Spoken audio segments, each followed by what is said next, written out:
कुछ बात है कि हस्ती मिटती नहीं हमारी, कुछ बात है कि हस्ती मिटती नहीं हमारी, सदियों रहा है दुश्मन दौरे ज़मां हमारा। यूनानो मिस्र रोमा सब मिट गए जहां से, यूनानो मिस्र रोमा सब मिट गए जहां से, बाकी मगर है अब तक नामो निशा हमारा।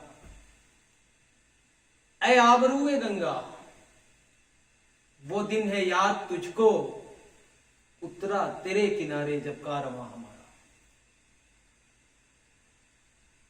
सुनने वाले साइकिनों को डॉक्टर अल्तमश हुसैन का सलाम अर्ज है। मैं आपके सामने अपनी चंद मौज़ूआत लेके हाजिर हुआ हूं। हिंदुस्तान की गंगा जमनी तहजीब में जहर घोल रहे लोगों की ऐसी चीजें जब आज कुछ लोग इस्लाम और मुसलमान को दो निगाहों से देखना शुरू कर रहे हैं।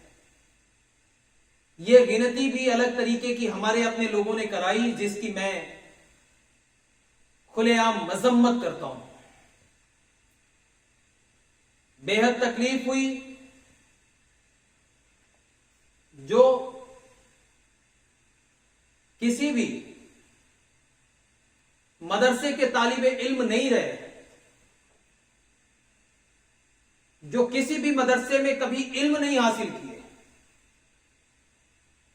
वो आज आलिम बने, टीवी चैनलों पे इस्लाम को झूठी और मक्कार की बातों में जलील कराते रहते हैं।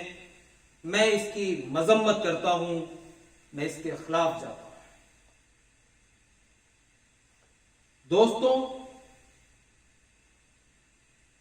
मैं कलमे की बुनियाद पे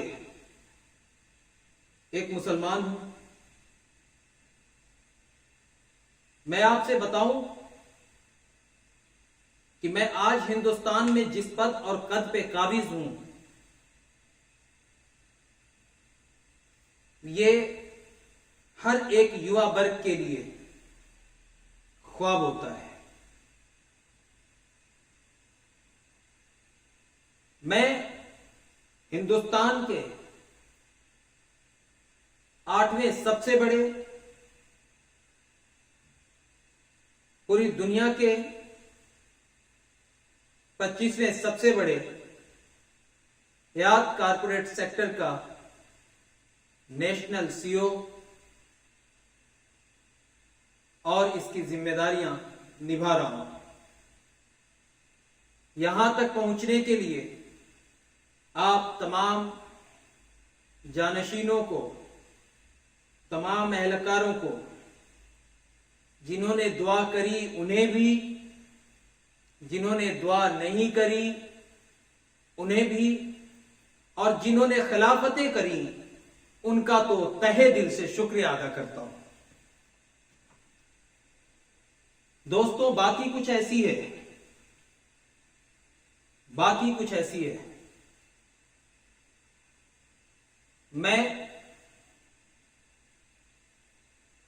एक ऐसे घराने में पैदा हुआ जिस घराने की अपनी कोई वजूद नहीं, कोई औकात नहीं थी। मैं एक मोटर गाड़ियों के पंचर बनाने वाले व्यापारी का बेटा था। मैं एक मजदूर बाप का बेटा हूं। बावजूद मैं एक ऐसे शख्स का बेटा हूं जिसे इल्म के नाम पे अनपढ़ कहा जाता है।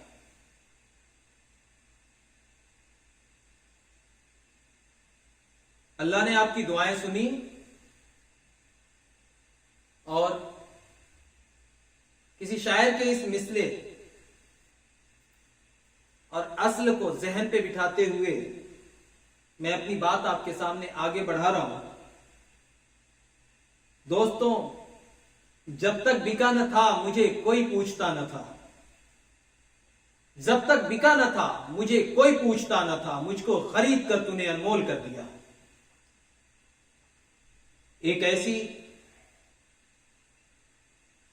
जिंदगी पाई मैंने जो खुद मेरे लिए ख्वाब हुआ करती थी। मैं अपनी नौउम्री में जद्दोजहद करते हुए मैंने वो हर बुरे दिन को अपनी जिंदगी में शामिल किया जिसे दुनिया अपनी कलम से मुसीबतों के दिन लिखती है। दोस्तों, ये मुसीबतों के दिन जो थे मेरे लिए इबरत के दिन थे। यकीन बताऊं, उस वक्त बहुत ही दुख होता है जब मेरी आंखों के सामने, मेरे कानों के सुने हुए लफ्जों में यह सदा आती है कि हिंदुस्तान, मुसलमान और इस्लाम जुदा है। मैं ये बात आपसे बता देना चाहता हूं, पूरी दुनिया में सफर के बाद मैंने खुद ये बातें पाई, खुद डॉक्टर अल्तमश ने ये बातें पाई कि पूरी दुनिया में मुसलमान को हिंदू से अच्छा पड़ोसी और हिंदुस्तान से बेहतर मुल्क कोई और नहीं मिल सकता।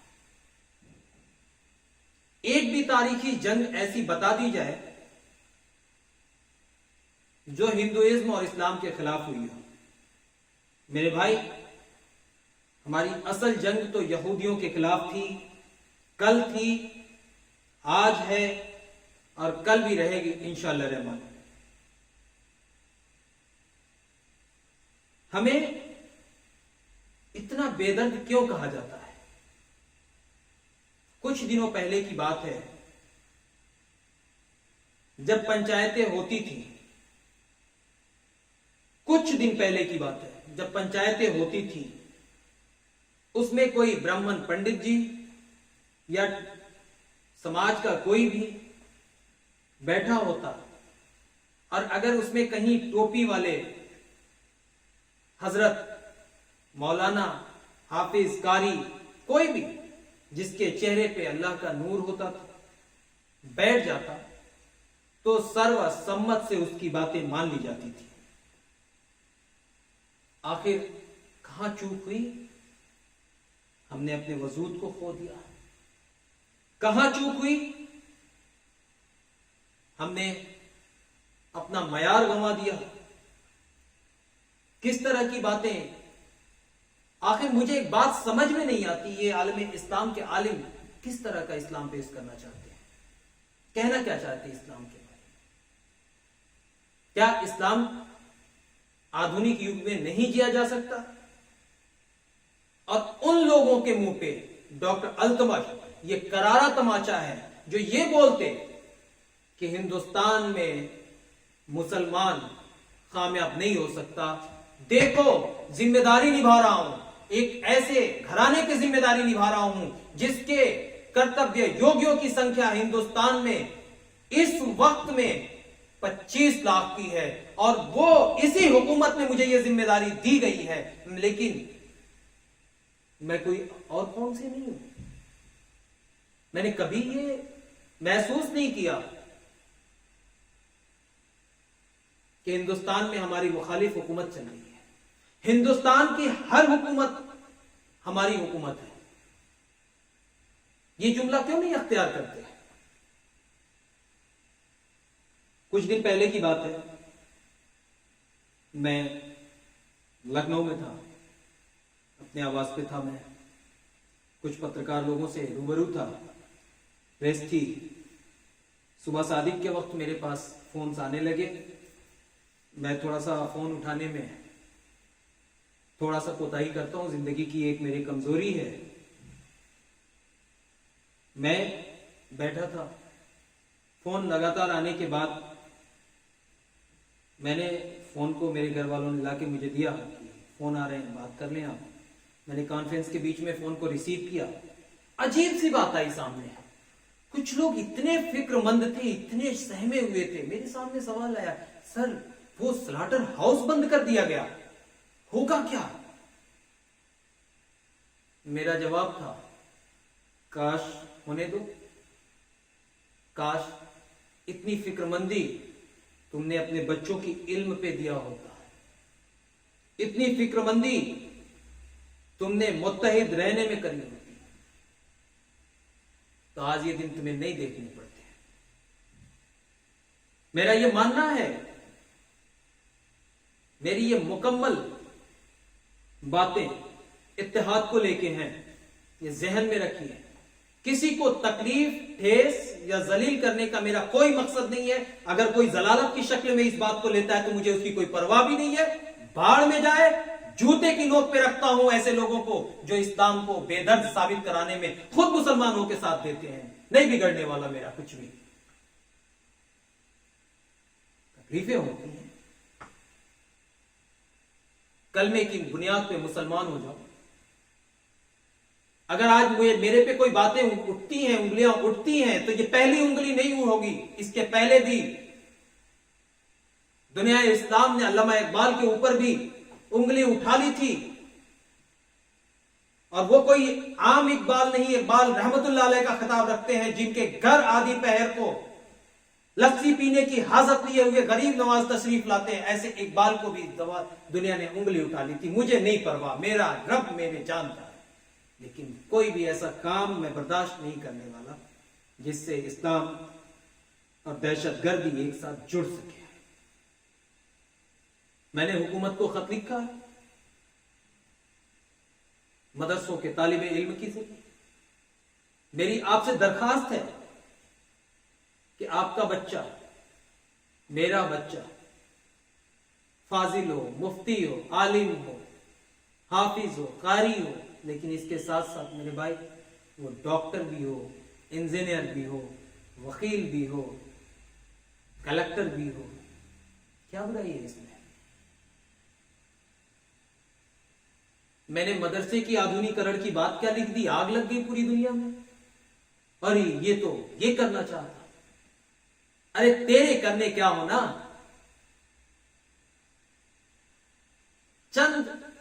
चंद टोपी लगाए हुए लोग इस्लाम के आबरू का पॉलिटिकल स्टेज से सौदा करते नजर आते हैं। अल्लाह और उसके रसूल की अच्छी बातों को सुना के आपको लुभाते हैं, और वो भी मुफ्त में नहीं, उसके बदले अल्लाह और उसके रसूल का वास्ता देते देके आपसे वोट मांगने जाते हैं। होशियार हो जाइए ऐसे लोगों से, कहीं भटकने की जरूरत नहीं है। अगर कोई गलत बोलता है, मुझसे कहा, मैं कई बार डिबेट में ये बातें आई कि सर ये आप गलत बोल रहे हैं, ये किताबों में ये बातें लिखी हुई हैं। मैं वहां पे उनसे तकरार में आगे आया, लड़ा, मैं उनके सामने अपनी बातें रखा और मैंने उनसे ये बात बताई, ये बातें मैंने उनसे बताई कि किताब भी तो मेरे भाई इंसान ही लिखता है, गलती उसमें हो सकती है और मेरी बातें सही साबित हुई। मैंने करबला की धरती से कुर्बानी का सबक लिया है, क्योंकि मैं उस जुमले पे जीता हूं कि दुनिया मुझे किसी पद, हैसियत या किसी तारुफ की वजह से जाने या ना जाने, दुनिया मुझे डॉक्टर हुसैन के नाम से जानती है, इसकी बड़ी खुशी होती है। मैं आपसे कवल ये कह रहा हूं, मैं ये इल्तिजा लेके आया हूं, प्यारे मुसलमान बहुत भाइयों, दोस्तों, बच्चियों, इस दौर के प्यारे बच्चों, मैं तुम्हारे जिम्मेदार गार्जियन की हैसियत से तुम्हारे पास ये बात लेके आया हूं कि आप ऐसा कोई काम ना करें, ऐसी कोई बात ना कहें जिससे लफ्ज़ हाथ और तमाम रुसवाई का सबब बन सके। बेटियों, तुम क़यामत के मंजर को किताबों में पढ़ लो, यकीनन यकीनन सारी बुराइयां अपने आप चली जाएंगी। कब तक हम रुसवाई झेलेंगे? मैं अपने भाइयों बुजुर्गों से यह दरखास्त करता हूं, गैर बुजुर्गों से दरखास्त करता हूं, बच्चा अगर इल्म में तेज है तो आइए हयात को चिट्ठी लिखिए, मुझे चिट्ठी लिखिए, हयात फाउंडेशन, हयात कारपोरेट सेक्टर को चिट्ठी लिखिए कि आप किस वजहों से इसे पढ़ा नहीं सकते, आप उन्हें दे दीजिए। हमारी फाउंडेशन, हमारा कारपोरेट घराना, हमारा कारपोरेट सेक्टर उन्हें गोद लेने के लिए तैयार है। हम पढ़ाएंगे, हम बढ़ाएंगे, हम निखारेंगे, आप साथ तो दें। घर की आखिरी कील भी बेच के बच्चे की इल्म अगर हासिल होती है तो मेरी ये दरखास्त है आपसे, आप ये काम कर दें। शायद मैं ये बात इसलिए बोल रहा हूं कि अगर पैसे की मोहब्बत मेरे वालिद ने करी होती तो 1.5 रुपए ट्रैक्टर ट्राली के पंचर के मिलते थे और 1.5 रुपए मेरे आने जाने के स्कूल का खर्च हुआ करता था, तो शायद पैसे की मोहब्बत देखते तो वो मेरी जिंदगी का फरिश्ता यानी मेरे वालिद मुझे कभी वो इल्म से संवारते नहीं। मैं बहनों से, मैं अपने भाइयों से ये गुजारिश कर रहा हूं, अपनी मां का एहतराम करें, बड़े घर में है उनका एहतराम करें।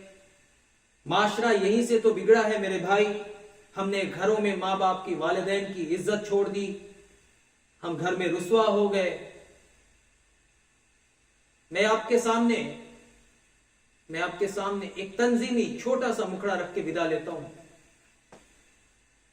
एक बार हुजूर अकरम सल्लल्लाहु अलैहि वसल्लम किसी जगह पे आपका जाना हो रहा था, सफर कर रहे थे, किताबें बयान करती हैं। जब आप सफर कर रहे थे, मैंने उस पूरे हादसे को कई जगह बयान में दिया है, मैं दीगर मुल्कों में भी बैठ के इसको दिया, वो बहुत प्यारा है, इससे आप इल्म ले लीजिए। जब आप गुजर रहे थे तो आप बिना पूछे एक पहाड़ी पे आ जाते हैं और वहां लेट जाते हैं। हज़रत अबू बकर सिद्दीक रज़ियल्लाहु ताला अन्हु फरमाते हैं कि हुजूर को इससे पहले रोता हुआ हमने कभी नहीं देखा इस तरह से। आप एक पहाड़ी पे लेट जाते हैं, बेजार होते हैं। सब कुछ एक वक्त के बाद ठीक हुआ, एक वक्त के बाद ठीक हुआ। अगली सुबह लोगों ने हिम्मत जुटाई, सहाबा इकराम ने हिम्मत जुटाई, कहा कि हुजूर से मसले को पता करें कि मामला क्या था। तो आपने बताया वो मेरी मां की कब्र थी। इतने में सहाबा की तरफ से यह सवाल आया कि हुजूर आपने तो बहुत सी पेशेनगोइयां करी, आपने बहुत सी ऐसे जुमले हमें दिए जो कयामत को साबित करती हैं। कोई ऐसी बात बताइए जिससे यह पता चल सके कि कयामत बेहद नजदीक है। आपकी आंखों में आंसू थे, आपके चेहरे पे उदासी आ जाती है, आपके होठ कपकपाते हुए ये लफ्ज निकालते हैं कि याद रखना जिस वक्त घरों में माए जलील होने लगेंगी कयामत बेहद नजदीक होगी। मेरे भाई, सूरज का 7 बालिश ऊपर आना ही कयामत नहीं है। ये जो हम रुसवा हो रहे हैं सरे बाजार में, ये भी ये कयामत ही है। तौबा करो, तौबा का दरवाजा खुदा ने खोल रखा है। आज हम अपनी घरों में माओं को जलील करते हैं, नतीजे की शक्ल में पूरी दुनिया में हम कहीं भी शक्ल लिए फिरते हैं, जलील होते रहते हैं। तौबा करो, माँ बाप का एहतराम करो, इज्जत करो, इल्म को तवज्जो दो, आगे आओ, मेरी दुआएं तुम्हारे साथ हैं। मैं पूरे मुल्क के लोगों को दीपावली, धनतेरस और तमाम दीगर त्योहारों की ढेर सारी मुबारकबाद देते हुए आपसे विदा लेता हूं। अल्लाह हाफिज। सलाम।